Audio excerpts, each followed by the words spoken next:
Hey, what's going on, everybody? And this is Tori. I'm here with Eric Brandt. Hey, welcome to our podcast. Yeah, man, this is our first Uprise Podcast. We're going to be doing these on Mondays, Wednesdays, and Fridays. Now, in the future, we plan on live streaming this to you guys so we can engage with you guys live, so we can take some of your comments and questions live during the podcast and talk about them. But for now, we're actually going to pre-record these. So we're recording this on it's like a Saturday morning now, is it? Yeah. And it's like a little past. Deep into Friday night. Yeah, it's a little past midnight. So this should be airing Monday, and we're just gonna go through a few different topics. This is, of course, our introductory podcast, so things might not be the smoothest. You know, I'm new to podcasting. I have a lot of experience doing videos and stuff, which is a little bit different. So I definitely gotta get a little bit used to this. I basically have no experience. Yeah, he's new to the microphone. He's new to the camera. We, of course, have done live streams in the past. We did our free agency live stream, and we did our draft live stream. Yep. And those were a lot of fun. A lot of you guys enjoyed those. So, you know, hopefully you enjoy these podcasts. Our schedule, as I said, is going to be Monday, Wednesday, and Friday. And we have some other podcasts that'll be on during the days that we aren't. So on Tuesdays, we have the Holy Backboard podcast, which is hosted by Dustin Hawes and Dylan Sage. And then Thursday, we have Peeps and Plaid, which is hosted by Christian Gamalion and Austin Caphammer. And then Sundays, we have the Trailcasters, which is hosted by Keith Feltner-Smith and Ty Delbridge. I made a whole content announcement trailer that you can check out. Should be one of my most recent videos. I'll link it in the top of the description of this podcast. So make sure to go check it out if you don't know what we have planned this season. But I'm really looking forward to some of the content we're going to be doing. And I'm really looking forward to doing this podcast with you. Yeah, thanks for inviting me to do this with you. I think we're going to have a lot of fun with this. And we do appreciate any kind of feedback or criticism and stuff like that. We want to make this interactive with you guys. 100%. And so, yeah, hot takes, trade ideas, any kind of comments or chat questions you have, we're more than willing to listen to those. For sure. This is, you know, as I said, this is going to be a work in progress. So if you have any advice for us, any segments you'd like to see, anything that he said, leave them in the comment section below. We want to make this podcast as entertaining as possible for you guys. So anything you have to say will be very valuable for us. So we're going to go into a bit of our background. The first thing he wanted to go into was our basketball background. Of course, we played in Rip City 3-on-3. He was that guy beasting on the low block against those media members. I know a lot of you guys say, why are you playing against media members? Well, it's a lot of fun. That's about it. It's fun to go up against anchors from KGW, and it's fun to win because the Elite Division is really, really good. But we had a lot of fun this year. Yeah, especially, you know, on Twitter and stuff, you can talk crap to people. And, get it going. We got a bit of a rivalry with the Blazer gang going this year. There wasn't as many media teams as the year before. We ended up winning it all, which is really satisfying. Yeah. The year before we lost in the championship, we had to think about that all year. Yeah. And both of us hate losing. So. Yeah, man, that was rough. Like the team we played the year before, they were from like a sneaker website, so they were all jocks. They were really all like ripped, like no body fat, like athletic, could shoot. Like it was a really good team. I was hoping they'd be in it again because I wanted to avenge our loss from last year and beat them. Yeah. But the media bracket was about like. It only had 6 teams this year, and the year before it had like 11. Yeah. So it was a lot of fun. Blazer Gang, I know they talked about on one of their recent podcasts, they were talking about rerunning it versus us. They want to run full court 5-on-5.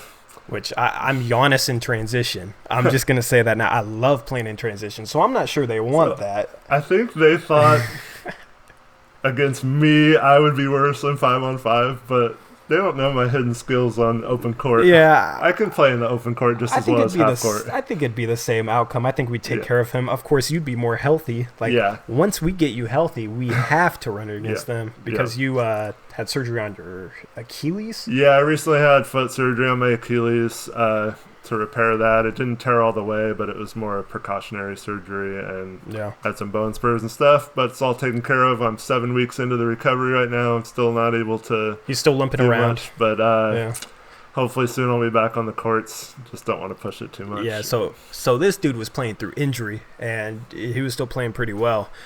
So But you were the star. You took over in that. Yeah, because I hit my free throws. Day one, I think I was like 3 for 7. And they were talking about before our championship game, oh, it's fine to foul him. He can't make free throws. Like in college, in high school, I was like 80 to 90% free throw shooter. I think at one point I had 25 made free throws in a row. Like I can shoot free throws. So I made my last 7 or 8. I think I made my last 8. Yeah. And we won the game because of that. Yeah.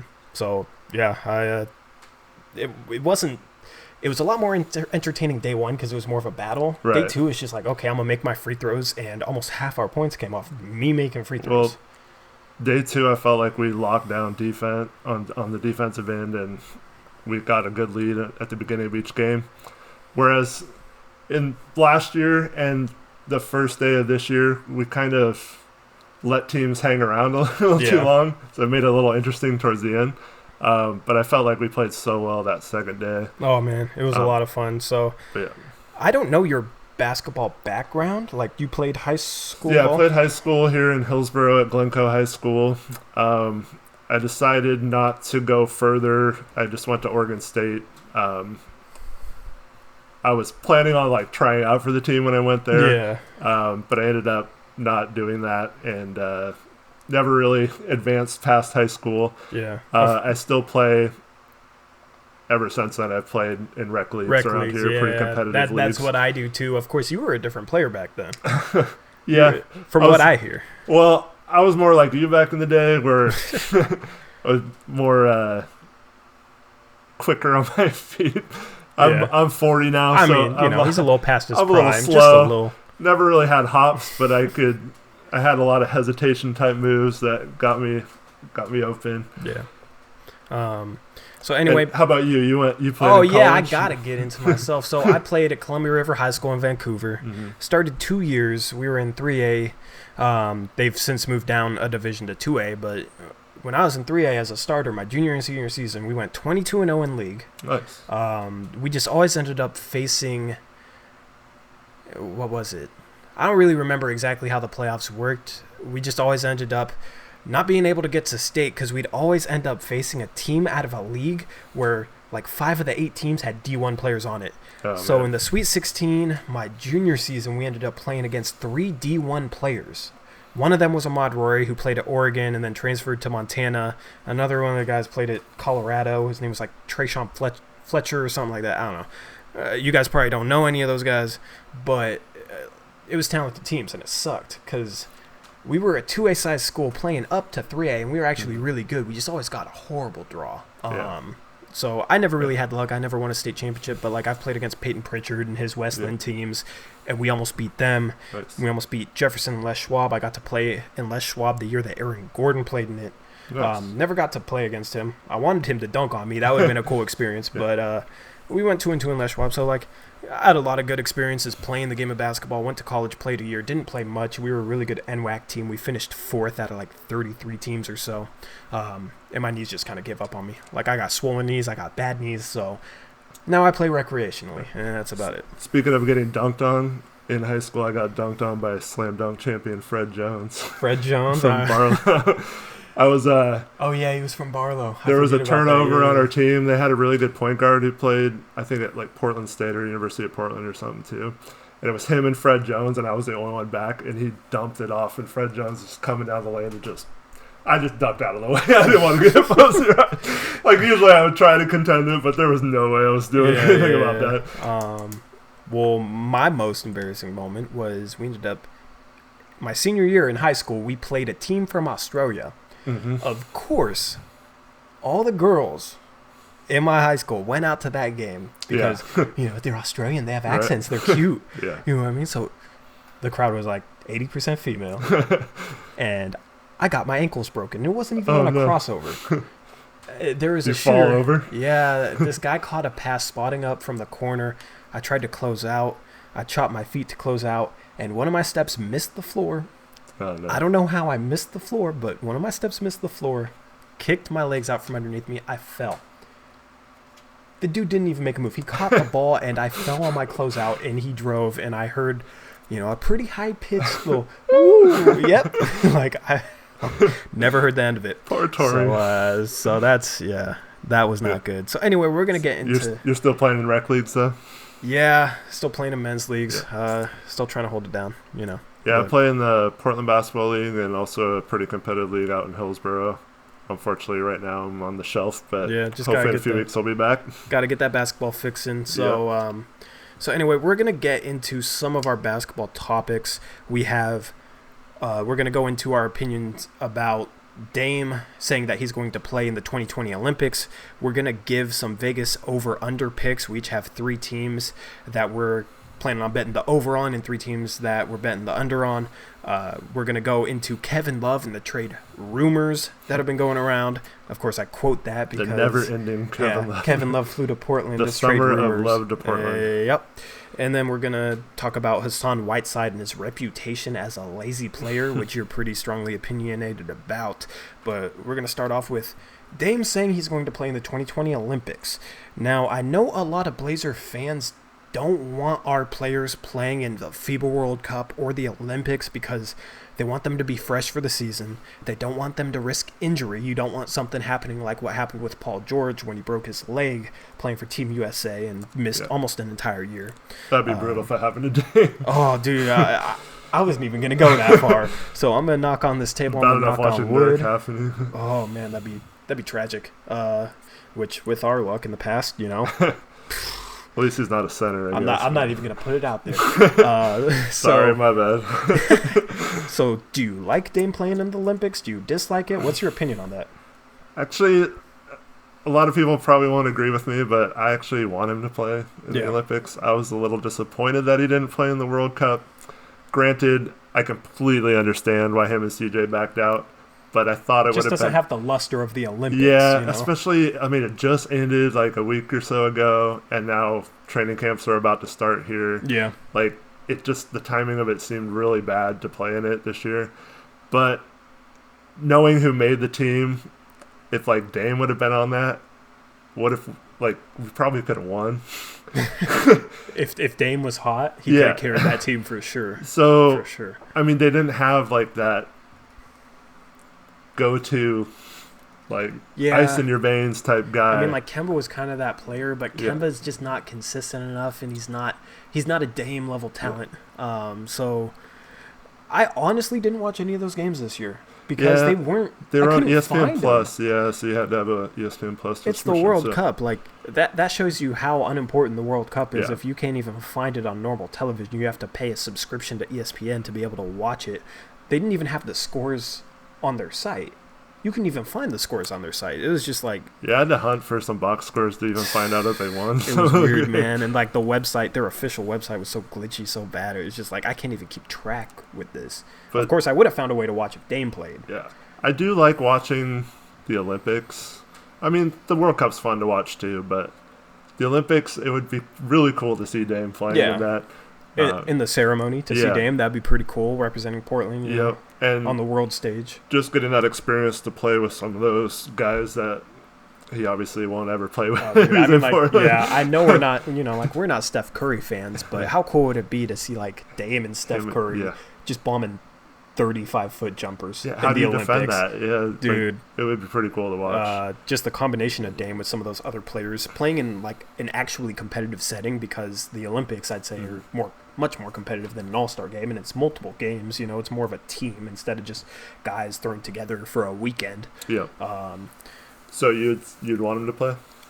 I'd want him to play. What I would compare it to is it's like a football mother and her child. Yeah. You want to watch your kid play football. Be careful, though. You love the game of football, but at the same time, it makes you worry. Right. Every time they get hit, every time your kid gets hit playing football, you hope he's okay. Injuries can happen, the concussion thing, all that. It makes you nervous. Dame playing in the Olympics, if he ends up getting hit and falls to the ground, I'm going to get nervous. Mm-hmm. Much more than I would compared to him playing in the regular season. Right. Just because, that'd be the worst case scenario, him getting hurt playing for the Olympics. But at the same time, I want to see it happen. Yeah. I want to see it happen. It'd be a lot of fun to see Dame play on the world stage. He's never really gotten that opportunity. The first time he tried to get that opportunity, he got snubbed for Derrick Rose. And that was after Rose got injured, right? I think so, yeah. So it'd be cool to see him play on the world stage, play next to some NBA superstars. It would keep me entertained through the off season. It would give me some content to cover. So I do want to see him play. It's just hard. I mean, when was the last Blazer player that played for Team USA? Was it Drexler? I don't remember, man. It was before. It was before my time. I don't know if a Blazer player. I mean, obviously there was international players like Batum played and players like that, but I don't remember another Blazer player since Drexler making it. Maybe I'm forgetting someone because Aldridge backed out every year. You'd know better than me. Aldridge, I think, would have made the team. Aldridge would have been good because that shorter 3-point line is kind of his range. Like, he would have been a good 3-point shooter on that stage, just because he loves those, like, a foot in front of the NBA 3-point line type of jump shots. And he'd have been able to shoot over a majority of bigs that play on the world stage. It was awesome watching Drexler back in the day when you were a Blazer fan. Oh, I bet, man! Like, on that greatest team of all time. Yeah, it was awesome. I wish I need to go look at some like old school games just to see Drexler play because I've never really seen him play. I've watched highlights. I've watched a couple full games, but I wasn't. The coolest part? I wasn't alive for the most part. So back when that Dream Team before they went to the Olympics, there was I forgot what it's called, like the Tournament of Champions or something. And it was in Portland. And they had like an exhibition where so you could go watch the Dream Team play like at the Memorial Coliseum. Oh yeah, it was so sweet. That would have been insane, man. That would have been insane. I was like, 13 years old, so I didn't really appreciate it as much as I would now. But those stars in Portland, can you imagine going to a game and watching all of those players play? Like, because that was probably that's like the only chance Portland as a city has gotten to watch like an all-star cast of players because we can't get an all-star game. Can't get an all-star game, yeah. Oh, man. Hopefully someday. I mean, aren't they... I've heard they're building enough hotels because apparently that's the biggest problem. That's the one that's holding I feel like it's, they don't want to spend time up here in rainy Portland, but I've heard it's just they don't have enough hotel space. So hopefully we're getting some damn hotel rooms up in Portland so we can have an all-star game because that'd be a lot of fun to have. That'd be a lot of fun to cover. Be good for the city. Yeah, man. So as far as Dame playing in the Olympics, I want to see it happen, but it's hard not to worry. Right. It's one of those things where you understand if he ends up not playing. But yeah. Do you have any worry that he wouldn't make the team if he wanted to play? No, he's going to make the team. There's some people that think so many. They're not. Maybe if they won this year, then they'd reward guys like Kemba or Donovan Mitchell for playing on the team, but they got wiped. Yeah. As Team USA, that's inexcusable. You know what I mean? Place. Like, they still had the most NBA talent on that team, and they finished 7th. So I don't think they're going to be rewarded for their tenure because they didn't get the job done. Yep. And they're still just going to go with the best team they can field. So many star players dropped out that you're not going to have guys like Dame, in my opinion, getting snubbed. Yeah. Because, the thing is, you got to think about the 8th through 12th roster spots. All right? The 8th through 12th roster spots this year were players that are barely starting quality. Yeah.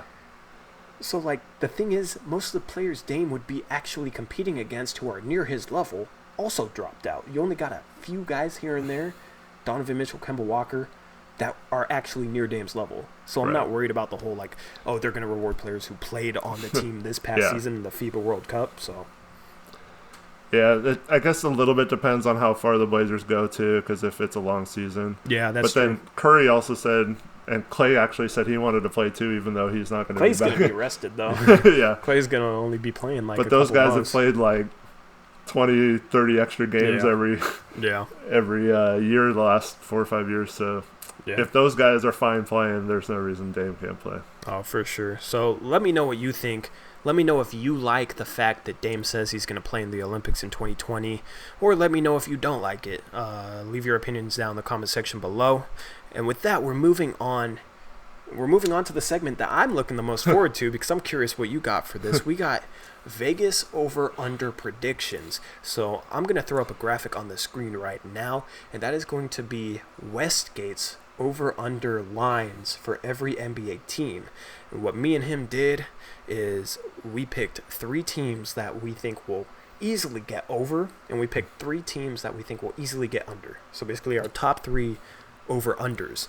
And I'm going to let you start off with your first over, and we'll see if we agree. My first over is what we all are here for, and that is the Blazers. Yeah. 47.5 is too low. At least it's like more respectful than it has been. More respectful than some of the prediction models that are out there from like ESPN of winning like 40.5 games and stuff like that. Where we predicted 40.5 by like Westgate 2 last season, though. So something that's like that, a bit of a jump. It's not quite as easy as in past years, but honestly, I think in the last, since like Roy was drafted, I want to say there's only been like 1 or 2 years where they didn't reach or have over the Vegas odds. Yeah. And I don't think Vegas, I don't ever look at a line and think that Vegas is disrespecting Portland. True. Because they have to like try to get even money on both sides or make money. So they're just setting the line, whatever will make them the most money. But they don't want to lose every year. So what's in it for them to like shortchange Portland every year? Exactly. They're more placing the line upon what they think the average bettor will vote. Yeah. So it's more of a sign of like how much the rest of people who follow basketball seem to disrespect Portland more so than, Vegas itself is disrespecting us. It's more of a reflection of the average NBA fan. And I mean, we'll go more detailed in the podcast about the Blazers and their predictions for this year, but the Nurk thing does scare me a little bit, but Hassan Whiteside filling in, I don't think it's going to be too much different from last year. I think we're going to be, I mean, even if we're 5 games less than last year in the regular season, that's still 48 wins, so we still win money. Yeah. So my first is the Blazers. Did you have them as one of your three? Yeah, the Blazers is mine. So the teams we have that are the same, we can talk about them at once. I mean, it's just when you look at the past and how they're constantly over, it's hard just based off that to say they're not going to be over. It was definitely harder than in years past to say they are the over. They were as obvious of an over pick last season as they've ever been, because people were putting too much on the playoff series that we had against the New Orleans Pelicans and using that too much to say how we were going to do in the regular season. Yeah. And that was obvious, and we won 53 games while being predicted to win 40 or 41. But still, I think, they've won more than 47.5 the past couple years. They won 49 than 53. Yeah. I do think their roster got a little bit better than it was in the playoffs last season. Of course, Zach Collins and Anthony Simons, if they struggle to have that breakout year that many people are expecting them to have, then you might get into trouble with Portland not reaching 47 wins. But I think they picked up a couple bets, so that'll kind of ease that a little bit. Yeah, and it's just the culture. Dame and CJ are Dame and CJ, and they're going to win Portland a lot of games, and I still think Portland's a 50-win team. So that's a definite over for Portland. It's always hard to factor in injuries because you never know. Yeah. So, all these are based on healthy teams. My second over, since Portland was my first, my second over, let me know if you have the same one. Second over is Oklahoma City at 31 wins. I do not have that one. Oklahoma City is one of the most underrated teams going into the season. I see many predictions where they're predicted to win 25, 26 games. But you look at their roster is not that bad. They got Chris Paul, they got Danilo Gallinari, they got Steven Adams. Shai Gilgeous-Alexander could have that second-year jump and be a very, very good player. They got Dennis Schroeder off the bench. They still got Nerlens Noel off the bench. They still have a good group of players. I feel like people are focusing too much on what they lost. They lost Paul George and Russell Westbrook and Jeremy Grant. So because they lost those guys, they're going to have a huge regression. But what it reminds me of is when Portland lost Aldridge, Matthews, Batum, Robin Lopez. Of course, that was a little bit different situation, but people were focused so much on what Portland lost that they couldn't really see what Portland had coming in. Yep. So with Oklahoma City, I don't think they'll end up making the playoffs, but I definitely think they'll win more than 31 games. Yeah, I looked at that one. 31 seems a little low to me. Couldn't quite pull the trigger on having them as my top 3 overs, but something scares me about that team, thinking they're going to just not mesh well at all. Or possibly, they could trade Chris Paul during the season. I mean, Yeah. They talked about trading Steven Adams all offseason. I mean, I just don't think he's that good. He looked pretty good whenever they decided to actually give him the ball against Canner, which was rare. He basically got benched against us. He'll look better next to Chris Paul than he did next to Russell Westbrook. That's true. In my opinion. It is a little tough team to figure out because we haven't seen that group of players together, but it's still a good top 3 group of NBA players. All the other teams in their tier, when I stacked up their top 3 players against Oklahoma's top 3 players against Chris Paul, Danilo Gallinari, and Steven Adams, they just didn't compare, in my opinion. So, I took a little bit different approach to this, which I'll get in a second. I'm kind of thinking there's going to have to be at least one team that has to take a huge step back, obviously, with all the teams that got better this offseason, and you're not going to have the Warriors quite as high either. So, to me, the Thunder are that team that, even though they still have a lot of vets and talent on that team, like, not all these teams can win that many games. So, I kind of think that it's going to be easier for some of the over-unders or the overs for Eastern Conference teams to achieve that. True. So my next one is the Detroit Pistons at 37.5. See, that was my next one. That was my next one. 3. So my thinking there is not my next one on my list. Like that was like my 4th team. Outside of my top 3, like Pistons definitely. So you got Griffin and Drummond, obviously pretty good front court.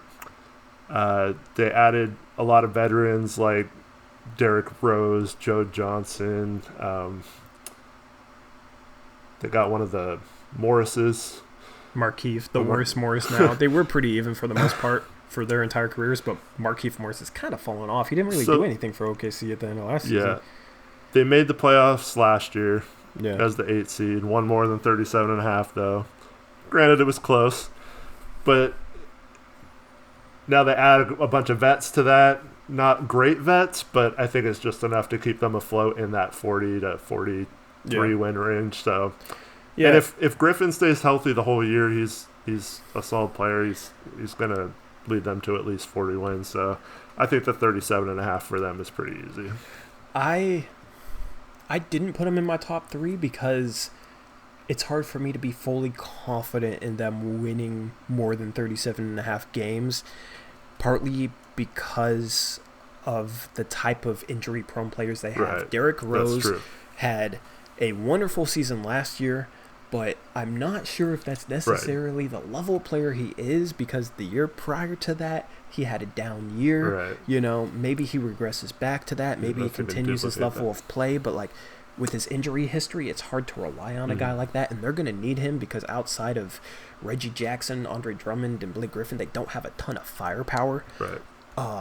So Derrick Rose makes me a little bit nervous, and then Blake Griffin has had his injury issues in the past. I think they're a little bit overstated, but he still is always a risk to end up getting hurt, and if he gets hurt, that team is like a 25-win team, in my opinion. It's scary to put that much on one. Yeah, so like if everything goes right, they'll definitely win more than 37.5 games. I just see a lot of things that can go wrong. Andre Drummond regressed a bit last season as well, and he seems like the type of center that could just, for some reason, continue to slightly regress each year. Even though he's not that old, he just seems like, I don't know what it is. It's more of a gut feeling.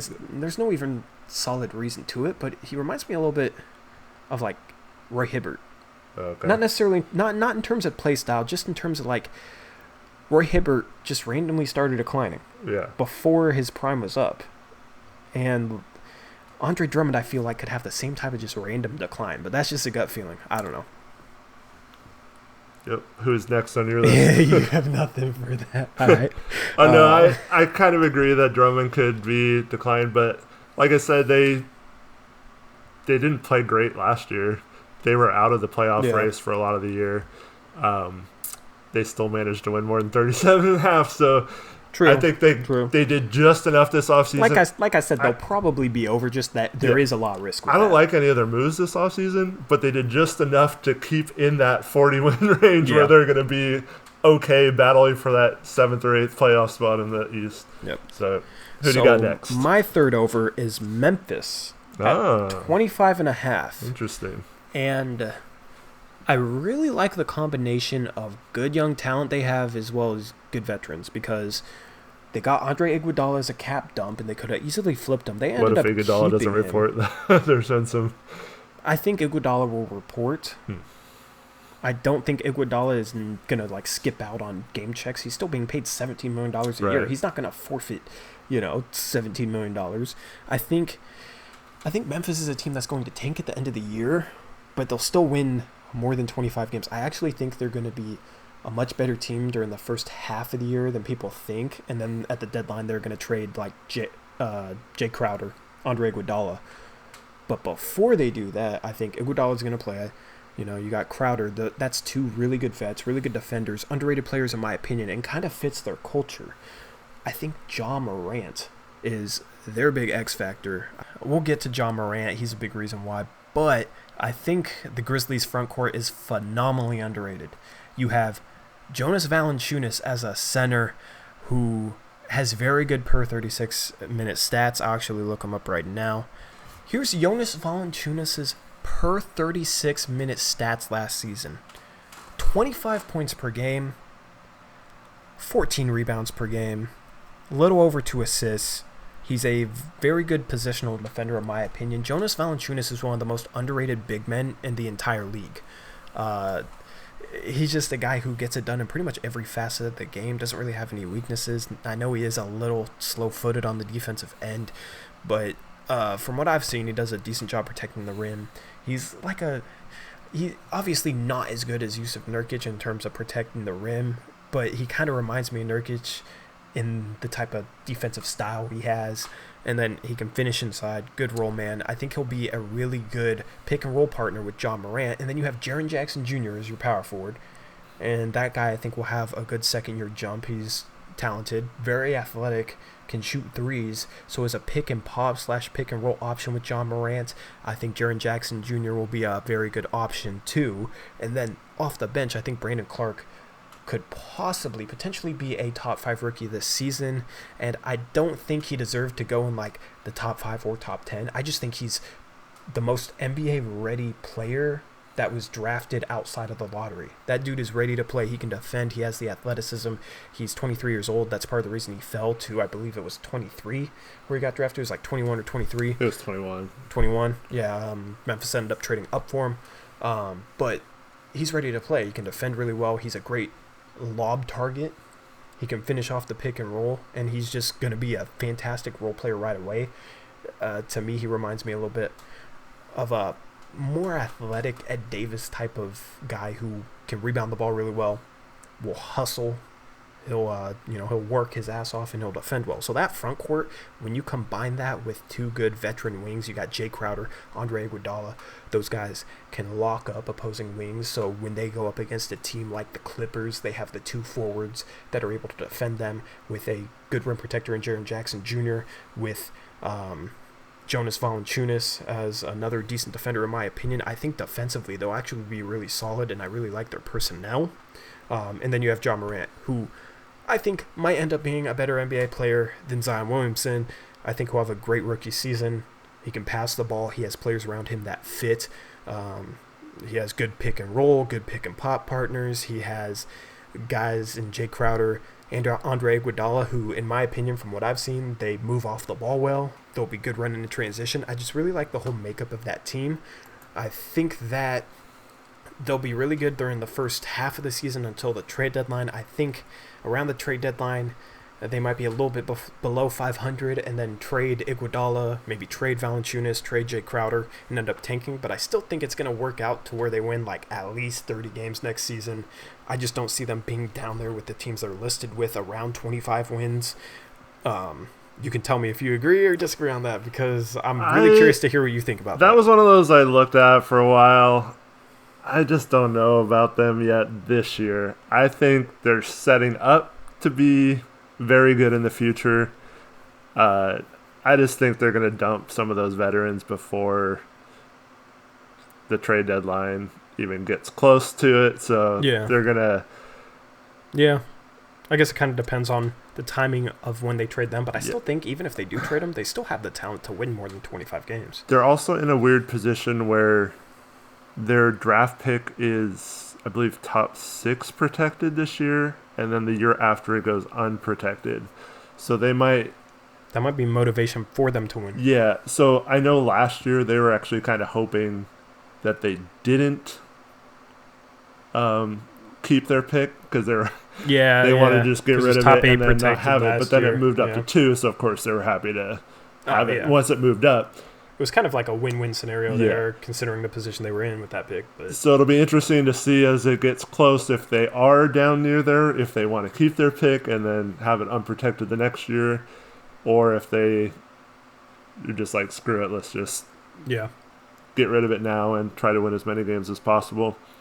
I think Ja Morant is going to be contending for Rookie of the Year, but I still don't think that's going to be enough for them. So I think 25 to 28 wins is about right for them.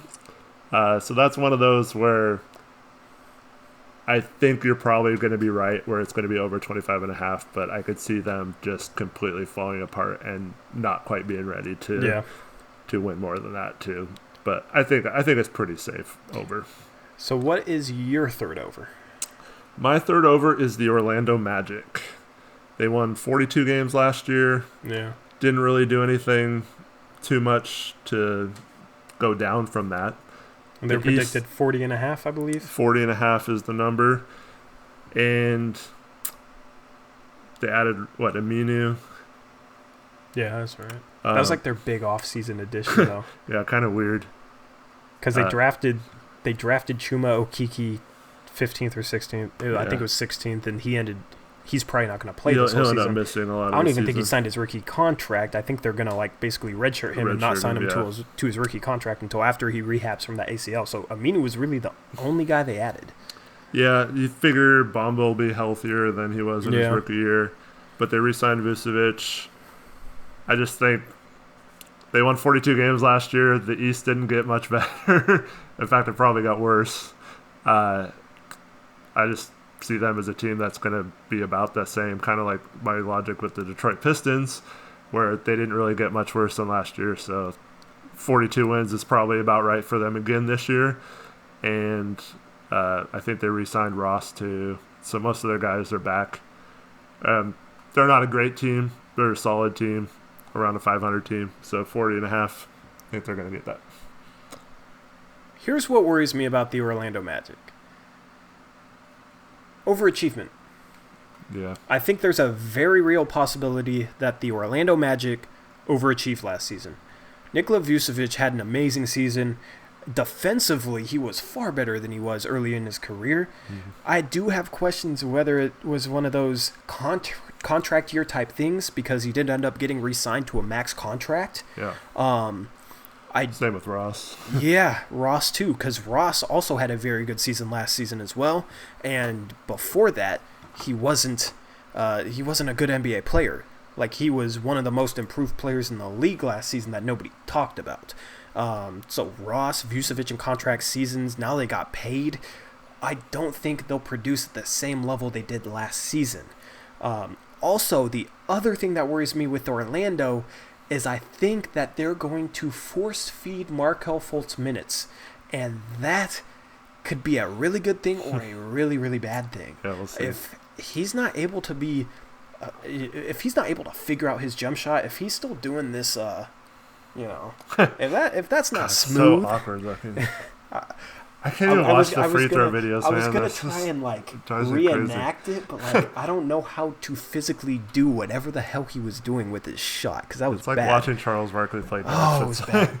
But I think there's a real possibility that it could force feed him minutes, and he's not a good NBA player, and it ends up costing them some games. And then by the time they're like, okay, we can't give this guy any more minutes, we might miss the playoffs. It might be too late, and they might end up being a 30-win team because of those two factors. So, if I had to bet, I would probably take the over, because you do expect some of their young talent to progress. Bamba, Isaac, and Aaron Gordon are the three young players they got. And Fultz. Fultz they kind of brought in.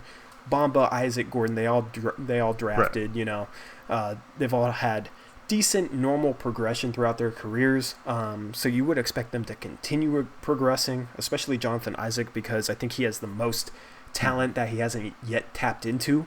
I'm huge on Jonathan Isaac, but they're definitely a risky pick. So I wouldn't feel confident going and betting over on them because of the risk. Two concerns. One is their starting point guard is still DJ Augustine, unless Fultz somehow miraculously fixes his shot. Yeah. And then that's by far probably the worst starting point guard in the league. Yeah. But he was their starting point guard last year, and they still won 42 games. And then you mentioned all their youth with Isaac, Bamba, Fultz, those guys. If just one of those guys improves to the level where they were drafted at, that's going to be a huge bump for that team. Yeah. And like I said, they got by with – they still have like Fournier, Vucevic, those type of guys who will carry them. And I just think the bottom and mid-tier of the East is going to be so bad next year that I think they can sneak back into that. That is true. 40, I didn't really consider that enough. Yeah. Eastern Conference, it's definitely going to be easier to pick up some wins. So we're going to move on to the unders, and we're going to try and do these a bit quicker. Okay. We are running out of time here. So we're going to try and probably do each of our teams in maybe like a minute and a half or less, which is going to be difficult for us because we could talk all day. So we're going to start with your unders first. Okay. You're over here peeking at mine. Sorry. So my first under is the Brooklyn Nets. Yes. So the Nets are getting way too overhyped, I think. Well, yeah, here's the Wilson Chandler suspended. Rodion Kirks is going to be suspended. Kevin Durant's hurt. Is out. Yeah. Yep. I'm not a huge Kyrie guy. Yeah. He basically didn't win anything in Cleveland pre-LeBron. Yeah. LeBron gets there, he has success. Yeah. He goes to Boston, gets hurt. Boston has great success without him. Comes back the next year. Boston takes a huge step back last year. Failed to live up to expectations. But now he's still somehow going to save them and take them to the promised land or something. By himself. I understand once Durant's healthy, it's a completely different story. Yeah. But we're just talking about this season. But yeah, you also have to remember they're replacing a guy who was an all-star last year. Yeah. They're replacing, he's not like he's coming in and replacing a mediocre point guard. He's coming in and replacing a guy who's already an all-star. Yeah, so that's the what I'm saying. there isn't the all that difference sizable. between D'Angelo Russell and Kyrie is somewhat significant, but I don't think it's going to be like game-changing. Like they're going to be championship contenders now, like top 4 seed in the East type of thing, like people are talking about them. And I just don't think Kyrie is that good of a player in a team aspect. He's one of the most dynamic ball handlers and scorers there is, but his health is a concern as well. But yeah, I just don't like them. I know they got DeAndre Jordan and some other pieces around them too, but I don't know. DeAndre Jordan's kind of weird too because Jared Allen. Yeah, they can't really play together, so it's kind of duplication of talent there. Two guys that should probably be playing at least 30 minutes per game who, if they split them up evenly, are only going to be playing 24 minutes per game, unless they play them together. But if they play them together, it makes both of them less effective. But they don't really have a power forward left because Durant's hurt. Right. Kurucs is going to be suspended because he has that domestic violence thing. Yeah. He's going to be suspended maybe half the season. I don't know what it is. Wilson Chandler suspended 25 games. He was their other power forward option. They don't have power forwards. You're going to be looking at like Taurean Prince and maybe even Karis LeVert playing power forward. They don't really have options at that position. Yep. So yeah, that was definitely one of the teams I was looking at. So moving on to my first under, I had the Los Angeles Clippers at 55.5, and that's a bold pick, but injuries. Paul George is going to miss at least like the first month. Mm-hmm. At least that's what I've heard. Kawhi Leonard is not going to play a full slate of games. Yeah. He's going to be on that load management, probably going to play between 60 and 70 games, and they're in the Western Conference. Right. They're going to be, in my opinion, the best team in the West, but I think they will probably be like the 1 seed while only getting like 52, 53 wins. Mm-hmm. I see it being hard for them to push like 56 wins, 57 wins when Kawhi is only going to be playing like 75% of the games and Paul George is going to miss at least a month of the season. I think it's going to be hard for most teams to push mid to upper 50s. Yeah, even if they were healthy in the West, that's tough. Yep. So I see you there. This one, I'm starting to doubt a little bit, but my next team is the Toronto Raptors at 45. What? I almost put them over. Yeah, I could see this going either way, but I just think they lost Kawhi, right? They played pretty well in games without him last year. But they also crushed it. That's why I was like looking at them. They like they were like also 22-7. They did lose Danny Green too. True. Who was a big loss, and I don't think they made any moves worthwhile. They signed a couple of mediocre small forwards and stuff. Pascal is gonna step up. Pascal could step up, but other than him, the rest of the roster, like Lowry's a year older now. They went all the way to the finals. Gasol's a year older. Like they're just kind of aging. I just don't see them having a ton of emphasis on the regular season. I think they probably still sneak into the playoffs, they're not too far off the 45 wins, but I don't think they're going to be great. So do you have Orlando ahead of Toronto? I have them right in the same range. Yeah. In that mid to lower 40 range. Yeah. Makes sense. I mean, I kind of see what you're saying. I still think they're veteran players that really know how to play. I think Nick Nurse is a great coach, and Spicy P, I think he could step up and be like a 20-point per game guy. And they have a good collection of role players. I think Norman Powell could step up next season. Now he'll get more minutes with Danny Green gone. Yeah. So that's why I was debating putting them on my overs list. So it's interesting that you have them under. They will be very interesting to watch next season. My second under is the Utah Jazz at 52.5. And I think this was the second easiest under for me. Oh, okay. I don't have much confidence in their bench. I don't think Moutier is a good player. I think he's a bit overhyped. Jeff Green has always been overhyped. Ed Davis is probably their best bench player. But they don't really have anybody on their bench that can come off the bench and get buckets. Yeah. They have a great starting lineup, but I do think their defense takes a hit with having Bogdanović at the power forward position because he's not a rim protecting big. I know they have Gobert, but if you're able to get Gobert out on the perimeter defending the pick and roll and get by him, they don't have a second line of defense in my opinion. With Bogdanović playing the power forward spot, they're going to be a really good team. I really like the moves they made, but to say they're going to win 52.5, 53 games. Yeah. I have a really hard time seeing that, especially since Donovan Mitchell and Rudy Gobert have had their injury issues in previous years. And even Mike Conley hasn't been the most healthy player. And given their bench, they don't really have the pieces to easily replace them and not miss a beat. So, yeah, if they have injuries to any of their starters, they're going to be in trouble. That was one I looked at too. I saw they won 50 games last year. Gobert was hurt for a good portion of the season, I think.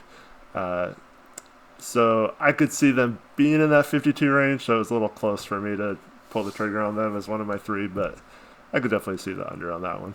What is your second under? Well, my last under is... Oh, are we on to your last one? Yep. Okay. I got the Nets and Raptors so far. My third one is a pick'em. I have two teams here. I think they're both going to be terrible, and they're both at 24 wins, and that's the Cleveland Cavaliers and the Charlotte Hornets. Oh, yeah. I think they're both going to be garbage.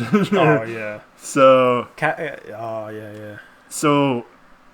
I think you're safe to bet the under on either of those two teams. Oh, for sure. There's not even really much to talk about with other than the Hornets replaced their best player with Rozier. Who is their best player? Cody Zeller? Yeah, they're not winning more than 20 games. Cavaliers, Kevin Love, if he gets hurt at all, they have no chance. The only thing that gave me pause about the Cavs is Darius Garland possibly coming in. If he ends up having being like a Damian Lillard he could have a Dame player. level rookie year where he kind of takes people by surprise. But then I'm thinking, well, there's also Colin Sexton there, so is he really even going to get the chance to have the ball as much as he needs to have as Dame got his rookie year? So I just think both those teams are going to be garbage. My third under was a 500 team, and it was the Dallas Mavericks, who, in my opinion, were the easiest under to bet, the most they're not even all that hyped, but they're not going to be good. Doncic is a great player. He is a little bit overhyped in my opinion. He's still not efficient yet. He can make plays, he can score, but he's not a good defender. and he's not an efficient scorer. He puts up volume stats, but I'm still not sure how much it correlates to winning actual basketball games. I think you can say the same as I think for Porzingis.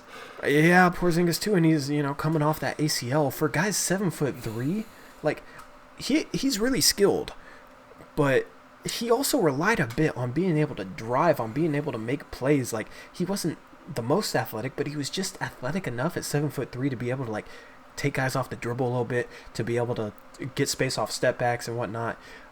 I'm kind of concerned about his injury coming back, if he'll have the same little spark to him. Because I'm not going to say he was athletic, but I don't know, he was because just athletic enough. Jokic does a lot of the same things, and he's not athletic either. Yeah, I'm just saying I could see a little bit of decline in that regard from Porzingis. Low-key, I think Seth Curry is a perfect fit next to Doncic. Oh, it's a perfect fit, but that is your best as your third best player. Right. Who's their I'm third not best saying player? Yeah. They don't have like another above average NBA starter other than those two. And you're talking about a second year player who still has some issues to figure out, and a 7'3" big coming off an ACL injury where he didn't play last season. And those are your only two above average NBA players, and you're going to tell me that team is going to be a 500 team and win 41 games in the Western Conference? Yeah. I don't see it. I think their over-under should have been 32, 33 games. Yep. So that was actually that was one that I thought about betting. Like, I thought maybe if the number was lower that it could have been an over one, but 41's a little high. All my unders were 500 or above. But definitely Cavs, Hornets, I can see them as well. So this podcast is probably going to run a little bit over an hour, but it's no big deal. Our fourth topic, we'll keep this kind of short because I'm pre-recording this podcast. It's God, I can't even remember. I know I said it at the start of the podcast. It's a Saturday morning? Saturday morning, yeah.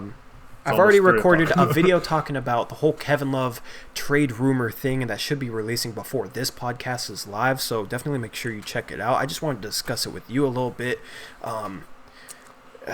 Fans get so carried away with name.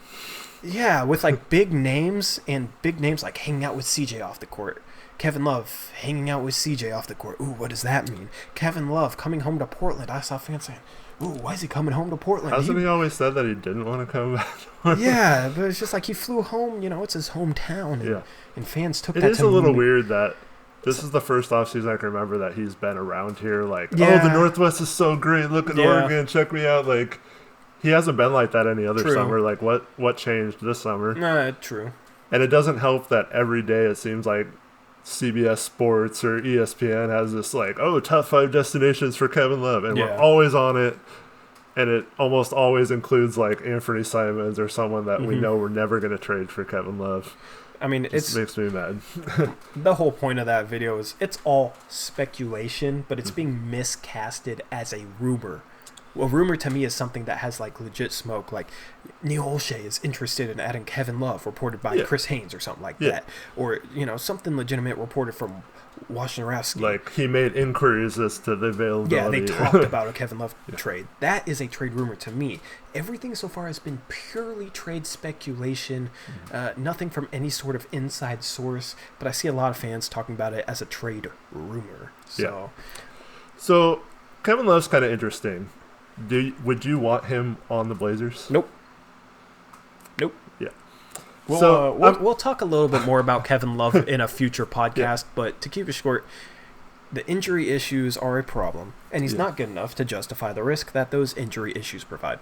Contract's bad. 4 years. I'd have it written down here. $28.9 million next year, $31.3 million the year after, and then same the year after that. And then $28.9 million in his 34-year-old year. If you're gonna lock yourself into a contract like that, you better be certain that it helps you have a legitimate shot at winning a championship. I don't think Kevin Love makes them a top 2 or 3 team in the NBA. And then you're basically locking your roster.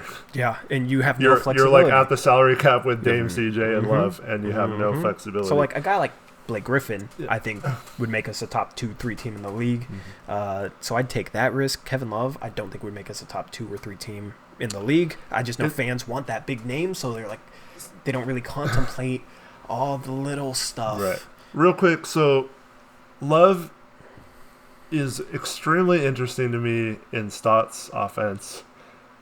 Like, he's not just from an offensive standpoint. Yeah, because he's not interesting to me in Stotts' defense at all. Well, it did make Cantor look acceptable last year. True. But he would be great. I mean, well, he is a great rebounder. He's a great outlet passer. He's a good shooter for a big man. And those are all things that would help this offense. But with our current roster, we don't need necessarily that from a big. Yeah. In a perfect world, you would have a big that is good at both offense and defense equally. Yep. But in this particular roster, you need to have a center, which we'll get into in a minute, more like Whiteside, who is acceptable on offense and dominant on defense. I know the stats don't necessarily bear that out when you go to like advanced on-off the floor type metrics. Yeah, for all you diehard stat nerds out there. But I think putting all your baskets into Dame, CJ, and Kevin Love putting all your baskets into them. Putting all your eggs into that basket. Yeah. Whoops. That would be just a disaster on the defensive end. Yeah. And all the positives that Dame and CJ, they have improved their defense. They are better. They're both probably, I'd say, closer to the slightly below average defense than worst defense in the league type. Yeah. Which they were a few years ago. And that's because the last couple of years they've had a guy like Nurkic back there protecting them. And it's a lot easier to be a better perimeter defense when you know you have help behind you. Yeah. If Love is our main big, I don't see that happening. Ouch. And once again, I like the mesh of Love playing power forward on offense, but he's not a good enough rim protector on defense. Yep. And he's not quick enough laterally to play perimeter defense. So where do you put him on defense? Exactly. Like there's nowhere to hide him in today's NBA.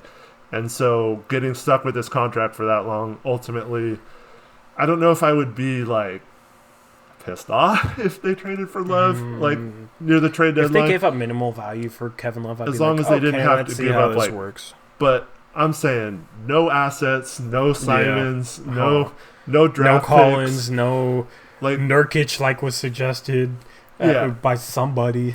Yeah, like that was awful. That stuff like, Bazemore, Hood,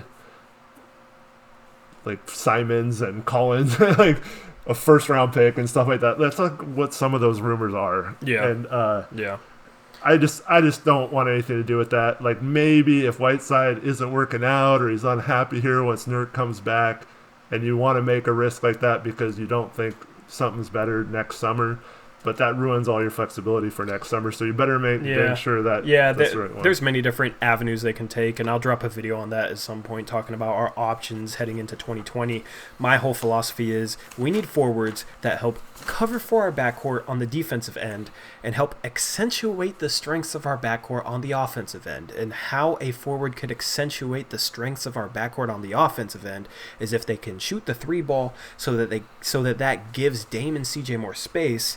And if our forward is able to maybe play make a little bit, create off the dribble a little bit, to take some of the playmaking duties off of Dame and CJ, and then if we have a power forward that can play make a little bit, can take us off the dribble, then if they're setting a pick and roll with a guy like Damian Lillard, a guy who defenses love to trap in the playoffs, then if Dame is able to throw that out of the trap to a guy like a Blake Griffin, a guy who can make plays off the dribble downhill on the backside of that trap, then I think that would help out Dame and CJ a lot. So that's my whole philosophy.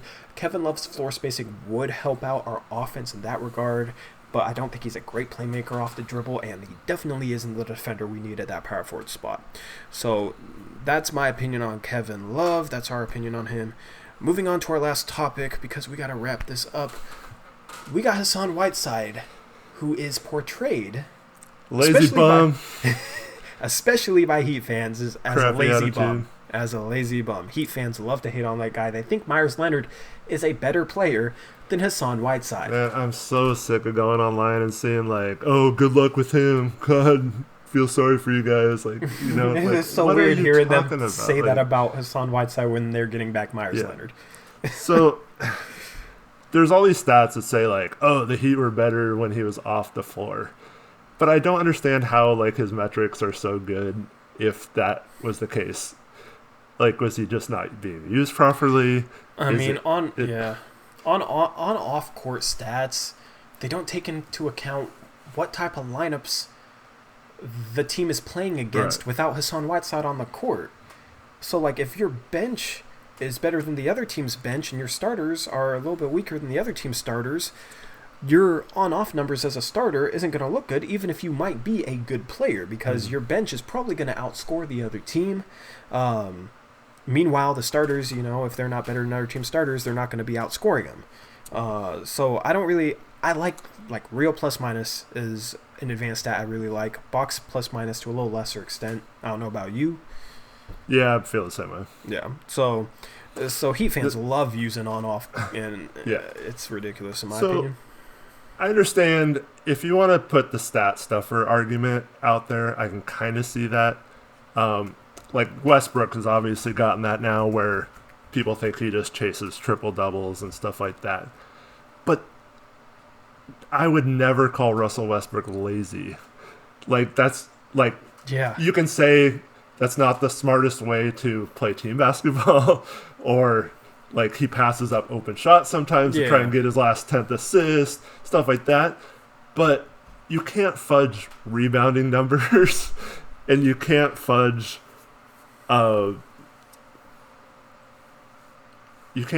really defensive rating. Yeah. Stuff like that. Yeah. You can kind of fudge blocks if you're chasing blocks and not staying with the team aspect. That is a complaint I did hear from Miami Heat fans. But if I don't know, it's not lazy to be like trying to block everything. Yeah. Like that might be you're a little too overexcited to try and block every shot out of bounds. So let me throw these numbers at you. Total rebound percentage, which is basically an estimate of the percentage of every rebound that you get while you're on the floor, right? Yeah, so hypothetically, if you're on the floor and there's 4 rebound opportunities and you get one of them, that'd be a 25% rebound percentage.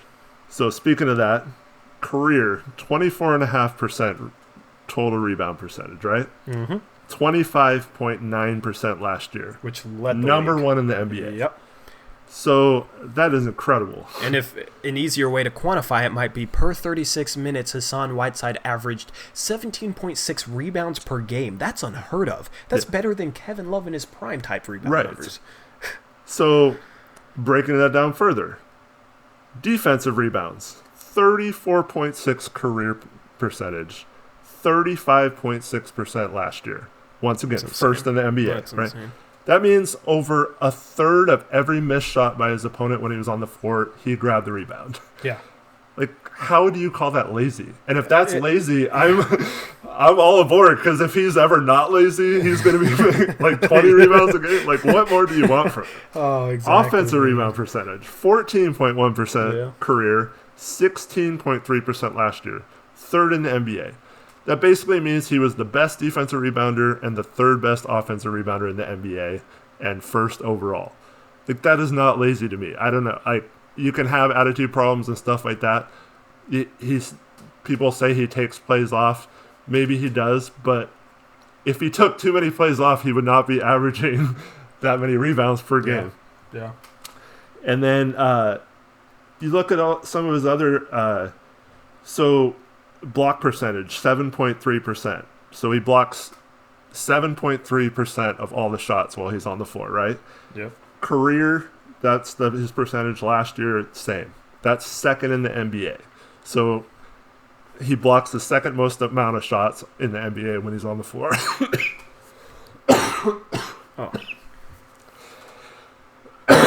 You're spitting these hot numbers out. You okay? While you drink that, I'll also add on. He's always been a guy who seems to run the floor hard. A lot of a lot of the highlight tapes I watched, he's a guy who would actually beat opposing bigs down the floor. It's not lazy. I don't understand why that narrative is what it is, because nothing statistically points to him being a lazy player. I think maybe he might look a little bit lazy, but he's big and, you know, not the fastest, kind of slow, like doesn't really get off the ground. You hear that a lot much with bigs, like they don't have a motor. Yeah, you know. Heard that about Nurkic when he was in Denver. Yep. And look what happened with Yusuf Nurkic. Yeah. If we're able to improve on that, if he actually is being lazy and we're actually able to get him to play hard, then he might be an all-star. Like, I also wanted to mention that he is always the leader in like rim protection stats. Yeah. Defensive field goal percentage within 6 feet. He's almost near the top, and so it almost seems to me like fans see that he averaged less than half the game played last year, 23.3 minutes or something like that. Yep. So I think fans expected his stats to be better. So they're like, oh, he only averaged 12.3 points per game. He's lazy, you know? Yeah, they're not taking into account that he's only playing 23 minutes per game. His role's being yanked around You're constantly. making $27 million. You should be scoring more than 12 points a game. Well, he shot 57.1% from the field last year. Yeah. So is that a problem with him not playing hard? Or is he not getting involved in the offense? And he's still getting almost 20 points per 36 minutes. He's still scoring at a high clip, especially for a rim protecting big man. Right. So I think Miami Heat fans were a little bit bitter. I don't think they liked his whole "we got shooters" thing. But then again, true. I never, it's kind of true. I never remember Miami being a good 3-point shooting team. Like, they weren't a good shooting team last year. So, I mean, the man ain't lying by saying we got shooters now, because he plays with CJ and Dame. Like, he's brash. Yeah. So I understand why a former team of his might not like him, but it just seems like Miami Heat does seem a fans little are out wacky here. on Twitter and stuff. Oh, yeah. He'll be interesting to watch in Portland's culture this year, but I think Miami Heat fans are bitter. Yeah. And they're just kind of throwing out that lazy tag, even though it doesn't apply. Mm-hmm. So I would like to present all this to a Miami Heat fan, like somebody that actually knows what they're talking about, and then say, okay, what do you have to say to that? Well, the ultimate thing is going to be next year when he dominates, and you can just be like, what were you talking about, Heat fans? But I think the way to do that real quick is engage him on offense early in games. Yeah. So give him a couple touches, and that's what seemed, because he had some big games against us. Yeah. And it always seemed like they would go to him early. Which I think the coaching staff will like to do, because that's something they did with Nurkic last season. Dame is one of the best pick and roll offensive players in the league, so he hasn't really had a lob type threat out of that. Plumlee was athletic, but he was undersized. Yeah. So he couldn't really just like easily go up a little bit in traffic and throw one. So it'll be interesting to see if Dame just doesn't throw lobs very well or very often, or if he just hasn't had the personnel to do so. Yeah. But that could be a game changer. I mean, think about the years where like Andre Miller and Marcus Camby were throwing lobs to Aldridge and stuff like that, and it really improved Aldridge's numbers to get those easy baskets at the rim. And then I put to hold him accountable if he goes rogue on defense and say, I don't think he's going to get away with that in Stott's offense. Stotts doesn't. I don't feel like Stotts holds players the most accountable. No, I'm not saying he's going to be held accountable, but like there's been several examples, especially the big man. So Cantor, Plumlee,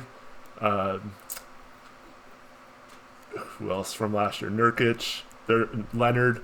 There's been a lot of times where I've seen Stotts chew the center in particular out. True. Based on him doing the wrong thing in the pick and roll defense that he wants. Yeah. Meanwhile, CJ McCollum will be asleep on 3 defensive possessions in a row, and he won't get a word said to him. Right. It is kind of weird. But so I think as long as he handles that criticism well, and Dame's like, look, he's just trying to help you, I think he'll be fine. And if he goes rogue, Stotts is going to chew him out, and because he doesn't have a problem with chewing out the center for some reason. Yeah. It's just every other position. Yeah.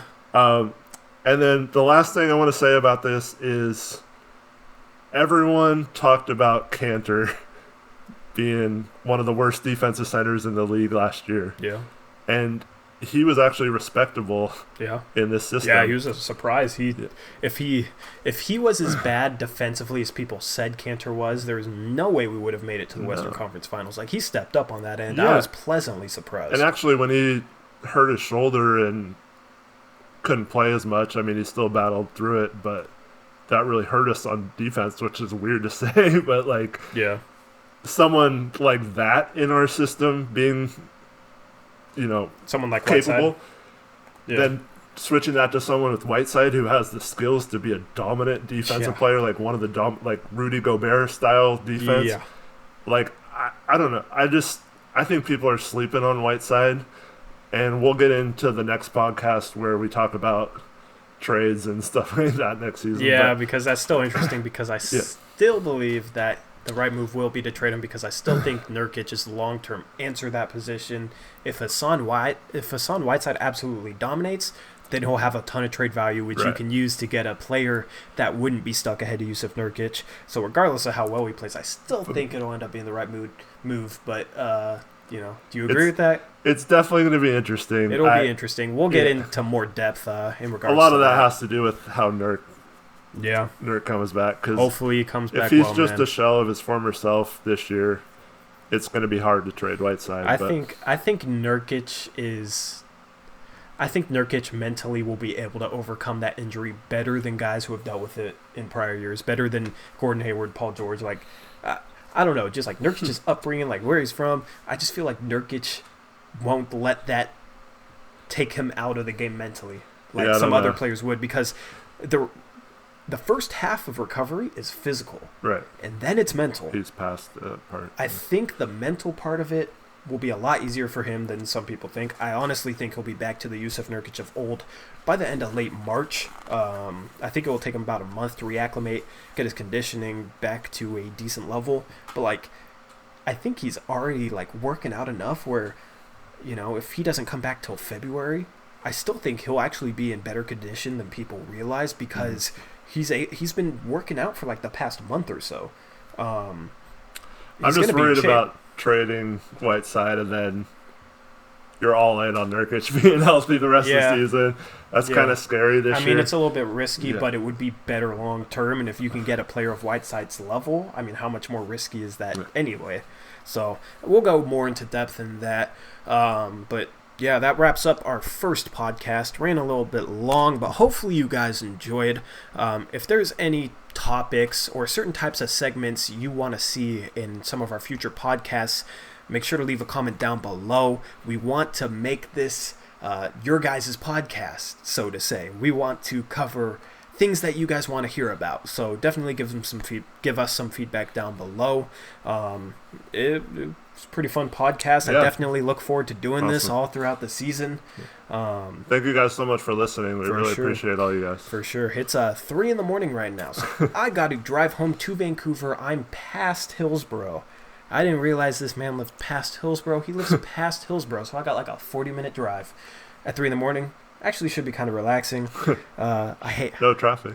Yeah, I still might avoid the 405 bridge because I don't like heights and I don't like that bridge. But so I gotta bounce on home. So anything else you want to say? I just want to say that, man, I just noticed some of the players arriving in town and they've been posting pictures at the practice facility the last few days. It's hard not to get excited for the Blazer season. It's that football field practice. They just had one of those out at Tualatin High School.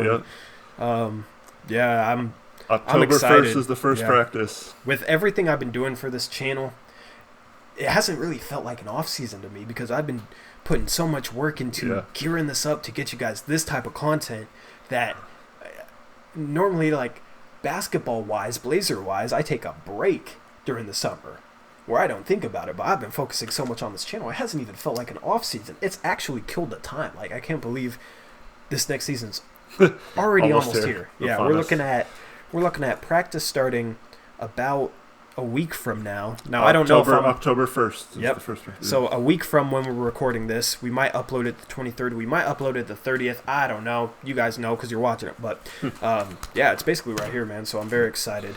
So, anyway, thank you all for watching. Tag. What are you trying to show me? I'll just make sure you do your peace out, go Blazers. I didn't know if you were going to end the podcast that way, but that's I'm not even going to edit this out. It's a good way to end it. Man wrote tagline on a piece of paper, and I was so confused. He's referencing the peace out, go Blazers. Wait, I don't think he wants to say it this time. We just recorded our Monday mailbag, and I made him say it, and he's like... I just saw you kind of fishing for a way out of it to end it properly, but... Oh no, your tagline's perfect. You gotta end it properly, man. Good. I might put it on a T-shirt someday. like Shaq says, underdog, put it on a T-shirt. Yeah. A lot of people will probably see that T-shirt and be like, "What the hell does that mean?" But we would know. This community would know. That's the tagline. The tagline, of course, as always. Thank you guys for watching. This has been Tori here with Eric. Peace out. Go Blazers.